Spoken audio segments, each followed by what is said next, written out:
સરકારી માધ્યમિક અને ઉચ્ચતર માધ્યમિક શાળાઓમાં પણ શિક્ષણ સહાયક બનવા માટે ગ્રાન્ટેડ શાળાઓમાં જે સુધારો થયો છે એ જ સુધારો અપ્લાય કરી દીધો છે. એટલે કે ગ્રાન્ટેડ શાળામાં અગાઉ જે રીતે સુધારો થયો અને ટાટ મુખ્ય પરીક્ષાના જે ગુણ છે જેમાં ઓછામાં ઓછા 120થી વધારે એટલે કે 60%થી વધારે ગુણ મેળવેલ હોય એવા મિત્રોની વિષયવાર, માધ્યમવાર અને કેટેગરીવાર યાદી બનાવી અને એને ફાઇનલ મેરિટ તરીકે ગણવાનું રહેશે.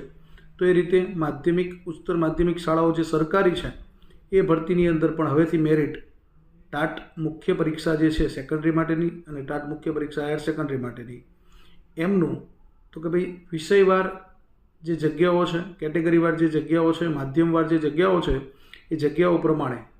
એનું ટાટ મુખ્ય પરીક્ષાના ગુણને આધારે એમની ભરતી કરવામાં આવશે. અને ભરતીની જાહેરાત છે એ 25 સપ્ટેમ્બરે હાયર સેકન્ડરીની અને 10 ઓક્ટોબર